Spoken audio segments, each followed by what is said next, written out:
ये साथियों सादा सेवा जोहार। जिस तरीके से आपने देखा बागेश्वर धाम वाले बाबा के एक उसकी कथा में एक आदिवासी महिला से जिस तरीके के जो स्क्रिप्टेड शब्द बुलवाए गए उसका मैं पुरजोर विरोध करता हूं। और बागेश्वर धाम वाले बाबा जी ने ये कहे हैं कि जो गुणमाना है वो देश विरोधी लोगों से फंड लेता है, देश विरोधी लोग उसको चलाते हैं। पहले ये बताइए बाबा जी किससे फंड ले रहे हैं? आप भी बाबा हैं, आप खुद ये सर्च करके देख लीजिए। आप तो दूसरों का किताब में या फिर कागज में लिख के बता देते हैं कहां से किसका पैसा आता है, आप देख लीजिए।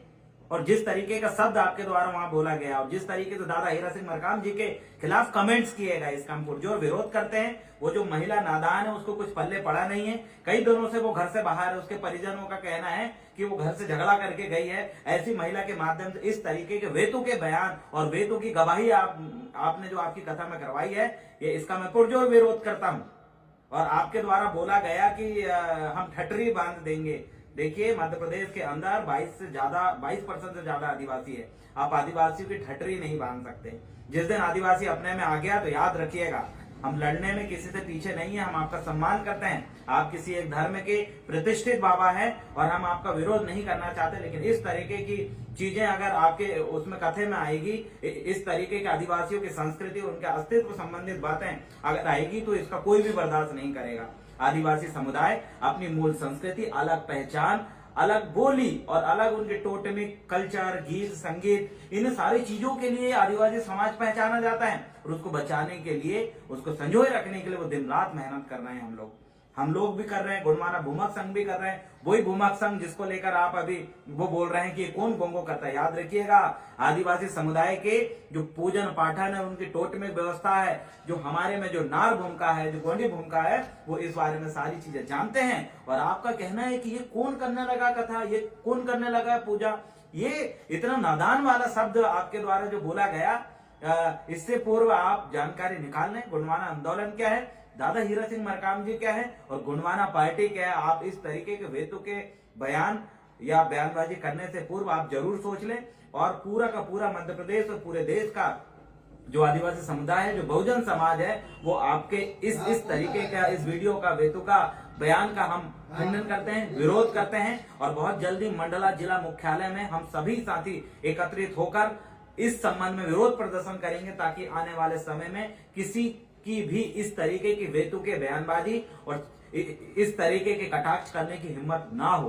क्योंकि हम एक लिमिट तक सहन करते हैं और हमें ऐसा लगता है कि अब लिमिट क्रॉस हो रही है। और मध्य प्रदेश सरकार का जनजाति कार्य विभाग है, उसका संचालित होने वाला कल्चरल डिपार्टमेंट है। और उस डिपार्टमेंट में बैठे हुए अधिकारियों से कहना चाहता हूं, मध्य प्रदेश के अंदर आदिवासियों का अस्तित्व खत्म करने के ऊपर सबसे बड़ा आपका भी हाथ है। क्योंकि कल्चर को नाम पे आप लाखों करोड़ों रुपए बजट जारी करवाते हो, लेकिन आदिवासियों की संस्कृति इस तरीके से उड़ रही है, धज्जियां उड़ रही है। आप देखिए, वो आदिवासी समुदाय जिसके नाम पे करोड़ों रुपए बजट आता है, उसके नाम पे आप म्यूजियम बना रहे हैं। ये देखिए म्यूजियम में क्या दिखाते हैं आप कि आदिवासियों के पूजन पाठन वाले स्थान है, आदिवासी ऐसा गाता है, ऐसा नाचता है, ऐसा खाता है, ऐसा वो अलग पहचान रखता है। और वही अलग पहचान को जिंदा आदिवासी अगर अपनी बचाना चाहता है, आप क्या बरगलाने वाला बात ये बोल रहे हैं भैया?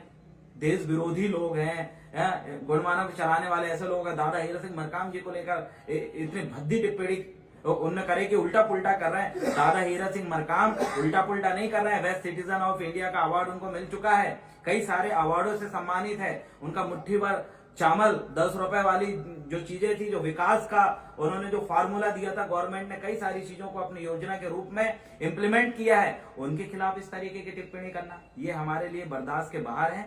और हम इसको लेकर शासन प्रशासन से निवेदन करना चाहते हैं और इसमें कड़ी से कड़ी कार्रवाई हो। संबंधित व्यक्ति जो जिनके द्वारा इस तरह के बयानबाजी किएगा, महिला और बाबा जी के ऊपर कार्रवाई हो, ताकि दोबारा इस चीज की पुनरावृत्ति ना हो, दोबारा कोई व्यक्ति इस तरीके के कटाक्ष ना कर सके। अन्यथा सड़कों में हम उतर के तो विरोध करेंगे ही। और इस संबंध में मंडला जिला मुख्यालय में बहुत जल्द हजारों लाखों की संख्या में पूरे गुणवाना आंदोलन के साथ ही एकत्रित होंगे और इस संबंध में हम विरोध दर्ज कराएंगे। और शासन प्रशासन से पुनः आग्रह हम करेंगे कि हमारी भावनाओं को कोई ठेस ना पहुंचाए, हमारे अस्तित्व को कोई ठेस ना पहुंचाए। इस तरीके की बातें बोलकर हमारे अस्तित्व खत्म करने की जो प्लानिंग इस तरीके की कुछ लोग कर रहे हैं, षड्यंत्रकारी लोग, उनको भी मैं चेतावनी देना चाहता हूं कि हमें उकसाने का काम ना करें। अन्यथा आदिवासी समुदाय को आप ही के जैसे लोग उकसाकर नक्सलाइट बनने पे मजबूर करते हैं। ऐसी ही गतिविधि, चाहे जंगल छीन के आप नक्सलाइट बना दिए हो, वैसे उनकी संस्कृति और उनकी इतिहास पे इस तरीके के कटाक्ष करके आप उनको लड़ने के लिए विवश करते हो और अंत में उन्हीं आदिवासियों को खत्म करने की आपकी ये साजिश है। और जो विध्वंस फैलाने वाली ये बातें और जो मानसिकताएं सामने अलग झलक जाती हैं। इसलिए मैं तमाम नेता नगरियों से भी निवेदन करता हूं कि आइए मंडला जिला मुख्यालय में एक बड़ा आंदोलन का हम आह्वान करते हैं। बहुत जल्द आपके समक्ष तारीख लेके आने वाला हूं। उस तारीख को ज्यादा से ज्यादा संख्या में आपको इसीलिए आना है, क्यों? क्योंकि आज इस तरीके के लोगों ने हिम्मत की है। अगर आप आज भी शांत बैठे रहें तो इस तरीके की चीजें चलती रहेगी और आपके साथ लोग आपके खिलाफ बोलते रहेंगे, आपके अस्तित्व के खिलाफ, आपकी संस्कृति के खिलाफ बोलते रहेंगे, जिसकी लड़ाई आप लड़ रहे हैं। इसलिए साथियों, विरोध करना, बोलना जरूरी है ताकि किसी की भी जन भावनाओं को इस तरीके से ठेस ना पहुंचे। बहुत बहुत धन्यवाद।